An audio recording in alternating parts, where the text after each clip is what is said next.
di tanggal 10 Zulhijjah, amalan yang paling utama ada dua.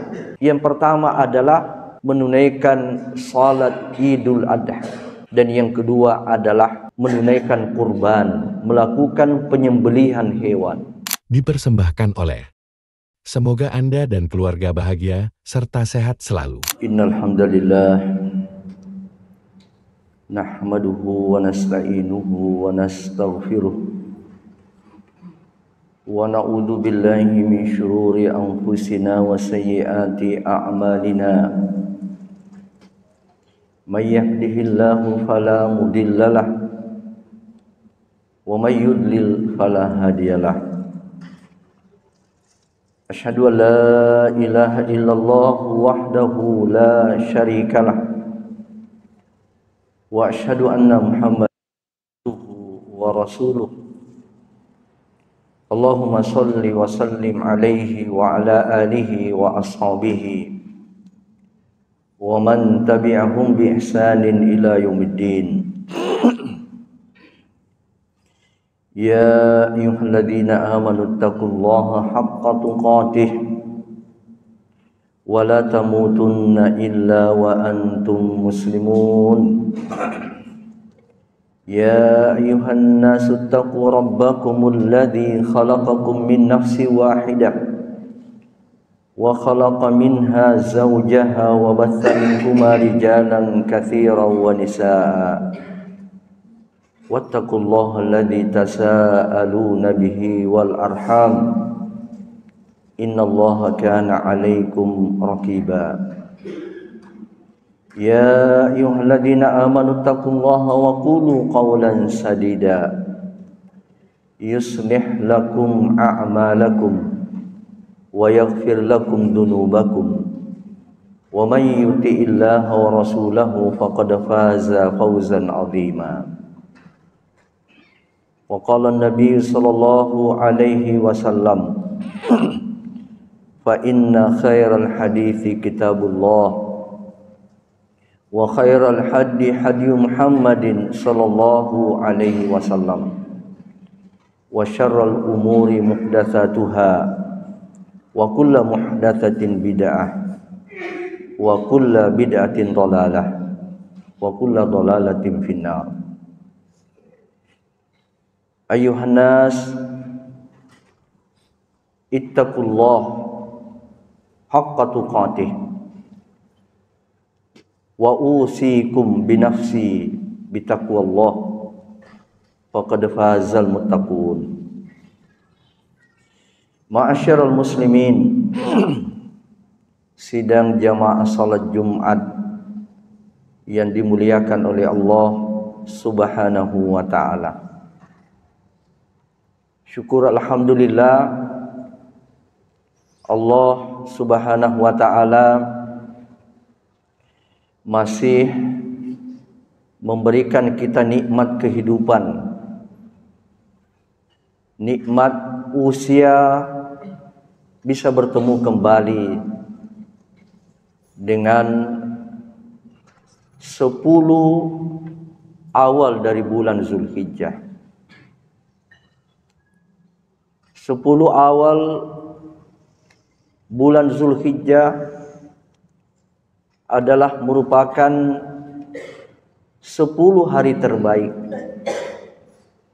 di antara 360 sampai 365 hari dalam setahun. Nabi sallallahu alaihi wasallam di dalam hadis sahih menyebutkan, ma min ayyamin, tidak ada di antara hari-hari,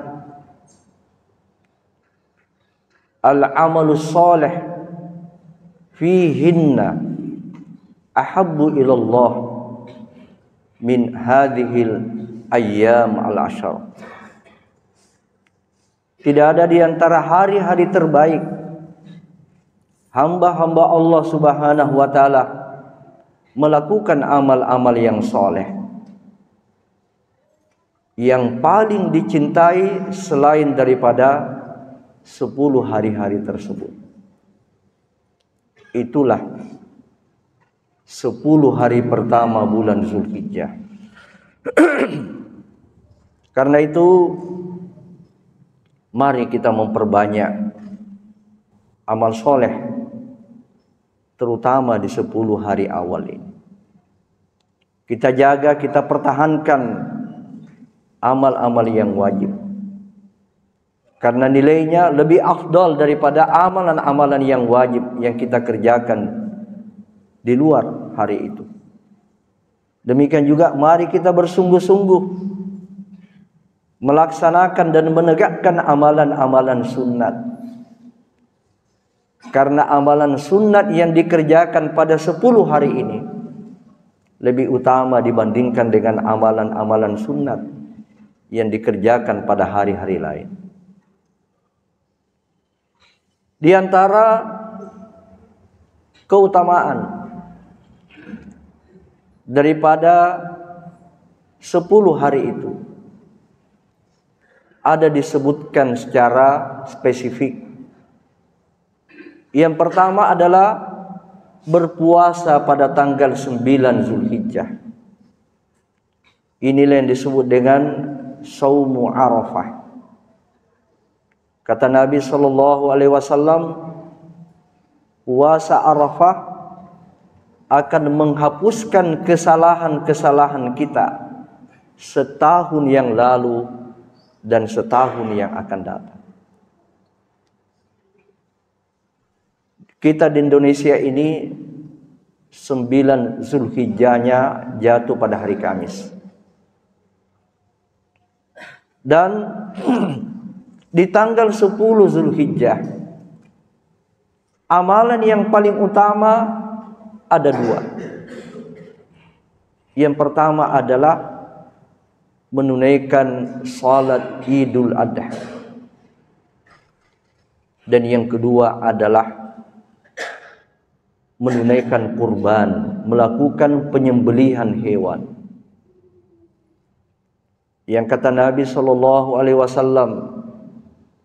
orang yang menyembelih hewan kurban itu,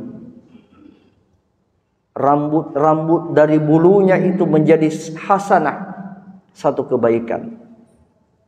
Setiap rambut daripada bulu-bulu hewan itu yang mungkin kita sulit menghitungnya, itu semua terhitung sebagai hasanah, terhitung sebagai kebaikan.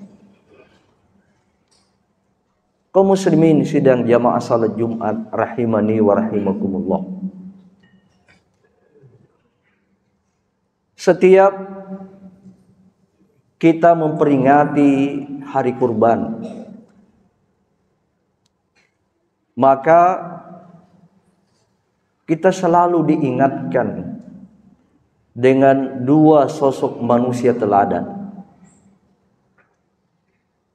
Itulah Ibrahim Khalilullah, kekasih Allah Subhanahu wa taala alaihi salam, dan putranya Ismail.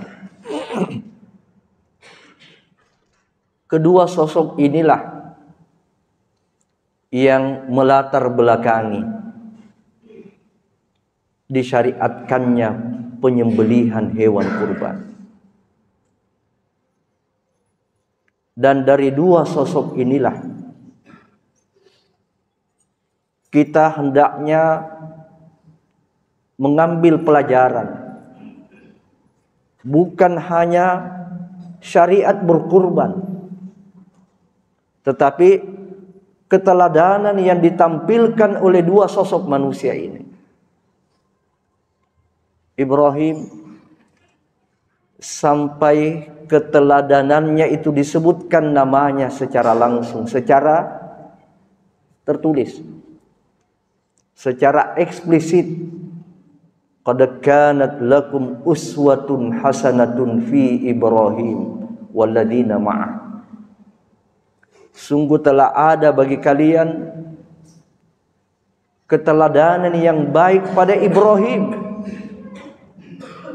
dan orang-orang yang bersamanya. Nama Ibrahim disebut secara langsung.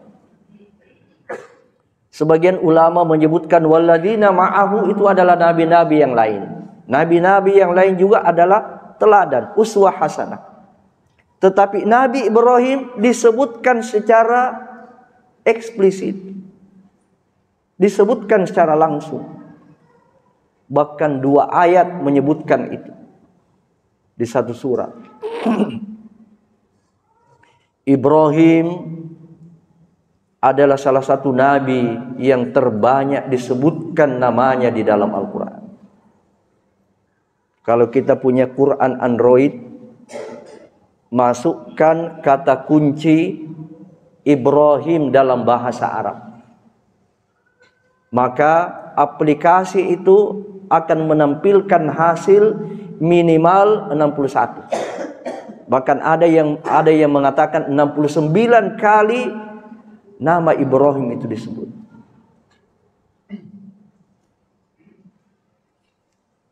Dan Ibrahim ini adalah induknya para nabi. 25 nabi yang disebutkan oleh Allah Subhanahu wa taala, 19 diantaranya dari keturunan beliau. Saya ulangi, 25 nabi yang disebutkan oleh Allah Subhanahu wa taala, 19 diantaranya itu dari keturunan Ibrahim, dari 2 keturunan besar, yaitu Ishak. Nabi Ishak inilah yang melahirkan Bani Israel, bangsa Israel yang di sini banyak nabinya, mulai daripada Nabi Yusuf sampai Nabi Isa. 18 nabi di sini. Kemudian Ismail, satu saja nabi, tetapi itu adalah nabi terakhir dan nabi yang paling mulia.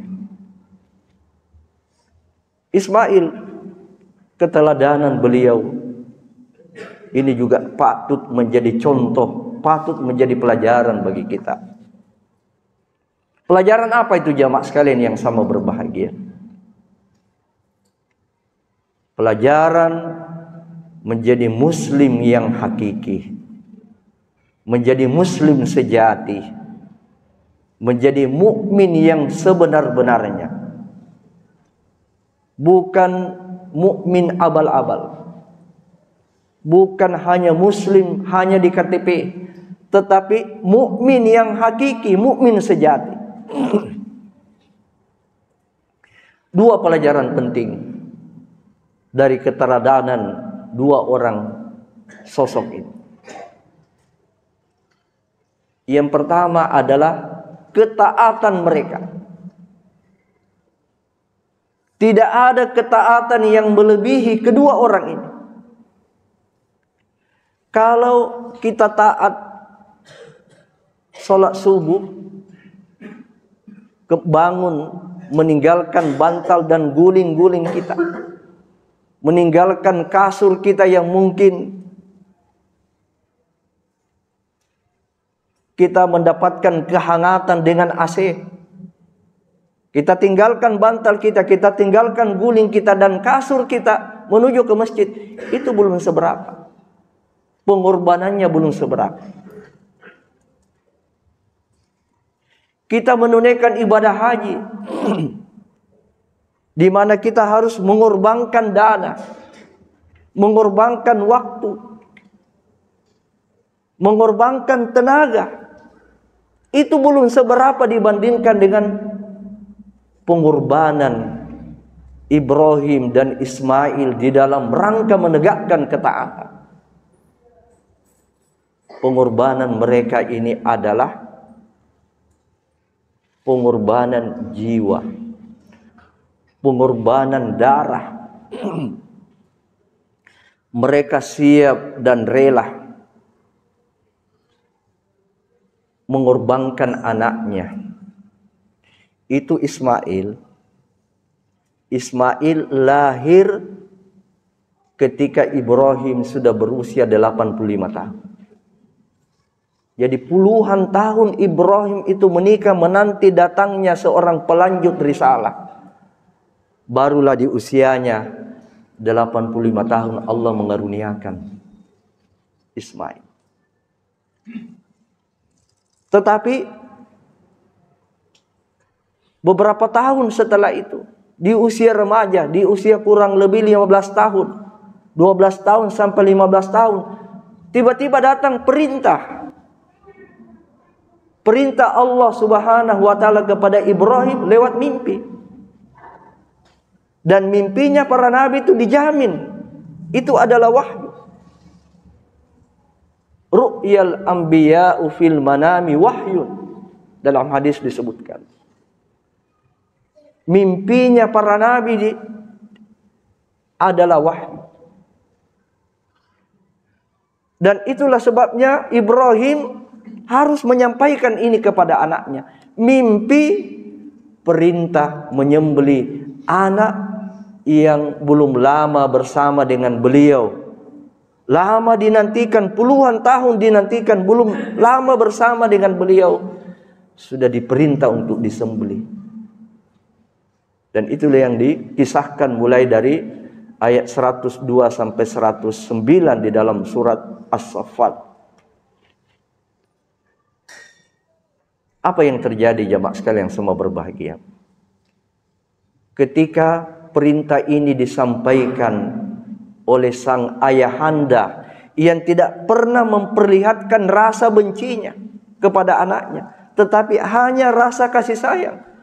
Coba bayangkan, indikatornya adalah panggilan kepada anaknya itu menggunakan ya bunai. Tidak mengatakan ya walad, tapi ya bunai. Ini adalah bentuk balaghah. Ini orang-orang Arab memanggil anak yang paling dicintai itu dengan menggunakan ya bunai. Ya bunayya inni ara fil manam anni adbahuka fandur madza tara. Wahai anak yang kucintai, aku melihat engkau di dalam mimpiku. Saya menyembelih engkau, nak. Coba kau pertimbangkan bagaimana pendapat. Ini Ibrahim juga tidak otoriter. Beliau masih memberikan kesempatan, memberikan ruang kepada anaknya untuk berpikir. Walaupun dia sudah yakin, dia sudah percaya, karena selama ini Ismail memang ditempa, ditarbiyah oleh Ibrahim. Tapi keluarlah jawaban yang sangat ajaib.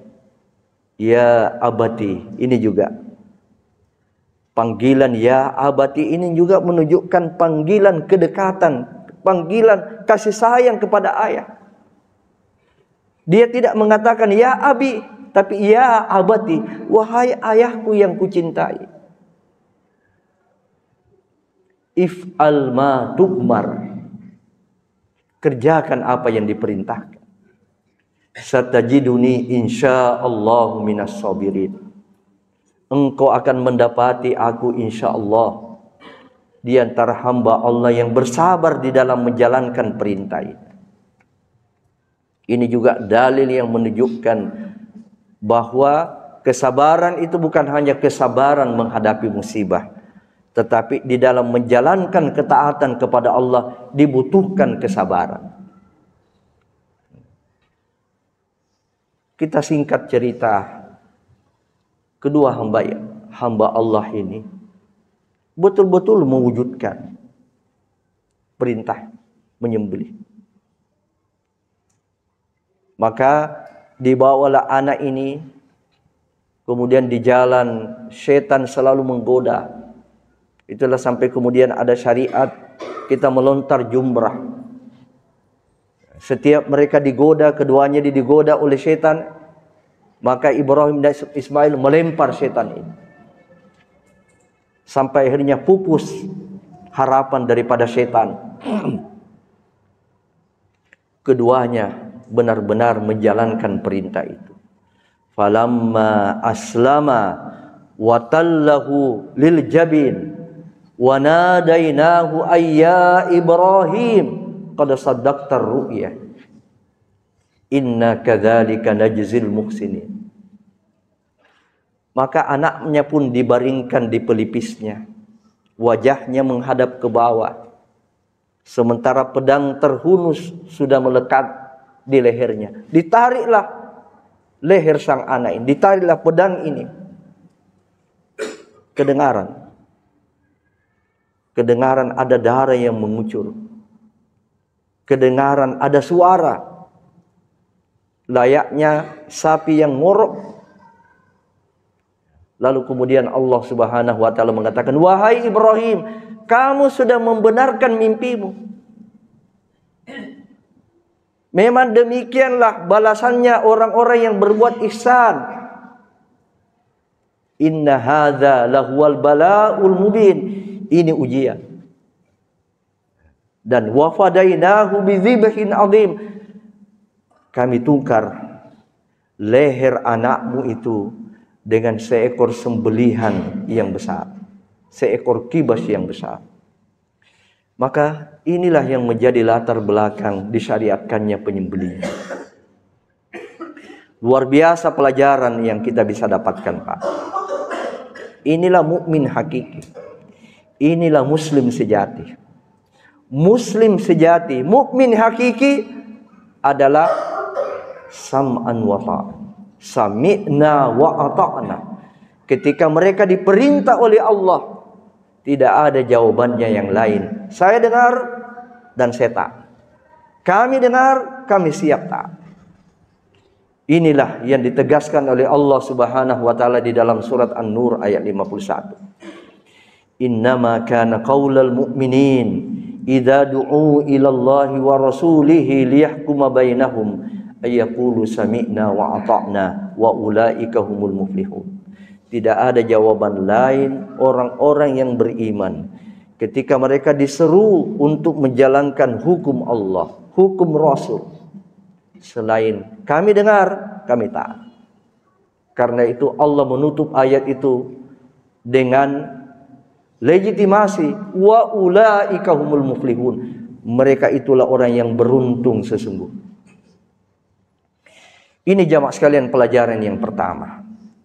Artinya jangan kita mengaku-ngaku muslim kalau kita tidak sami'na wa ta'at.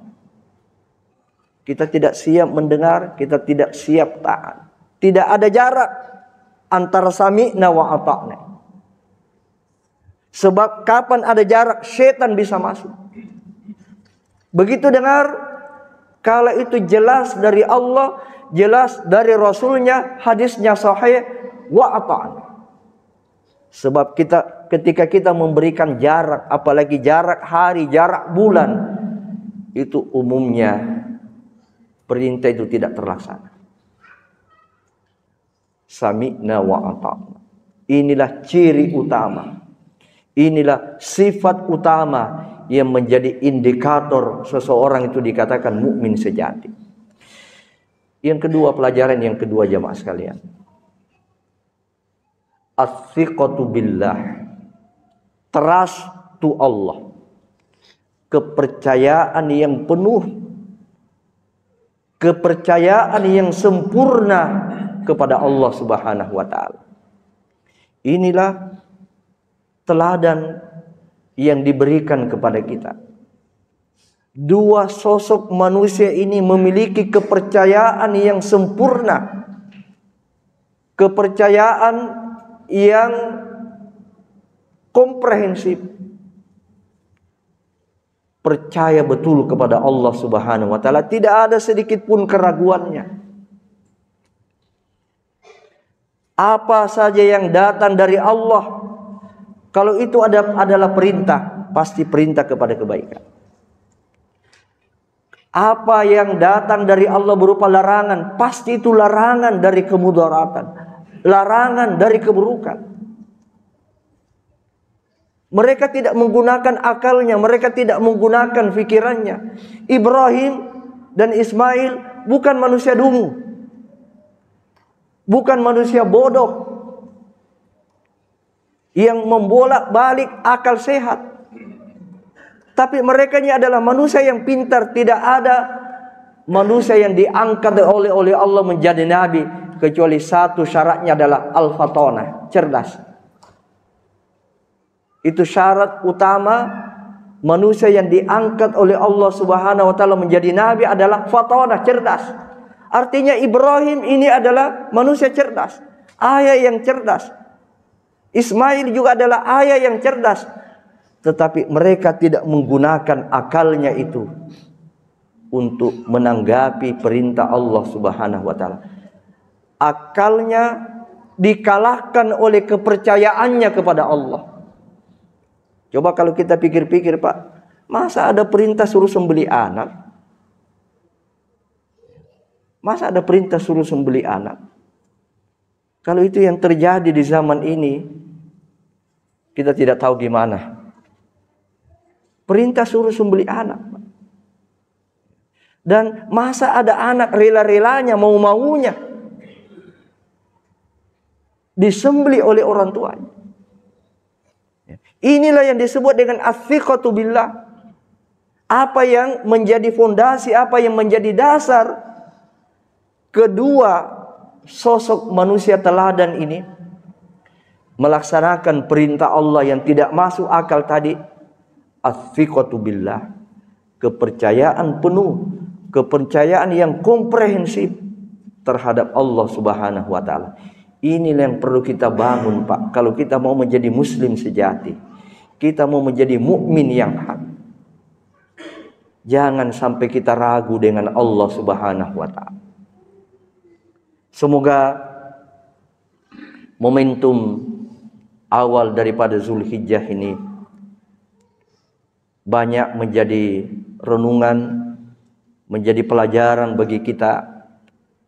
Mari kita memanfaatkan waktu-waktu ini takarrub kepada Allah, sebab inilah waktu-waktu yang terbaik. Mari kita semua yang diberi kemampuan oleh Allah untuk berkorban, berkorbanlah. Sebab Nabi mengancam orang yang mampu berkorban lantas tidak berkorban, fala yaqrabanna musallana. Jangan mereka dekat-dekat dengan tempat sujud kami. Jangan mereka dekat-dekat dengan masjid. Dan jamaah sekalian yang semua berbahagia, ketika kita berkurban, yang sunnah adalah kita menyaksikan. Kalau kita tidak bisa melihat, kita bisa menyembelih sendiri kurban kita, disunnahkan kita menyaksikan. Dan coba kita merenung, bagaimana sekiranya yang disembelih itu adalah anak kita. Itulah yang terjadi pada Nabiullah Ibrahim. Luar biasa pengorbanan yang tidak ada taranya.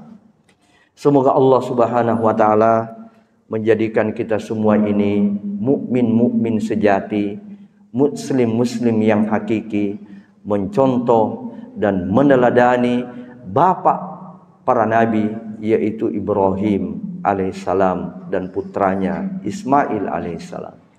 Aqulu qawli hadza wa astaghfirullah li wa lakum wa lisairil muslimina min kulli dzambin innahu huwal ghafurur rahim.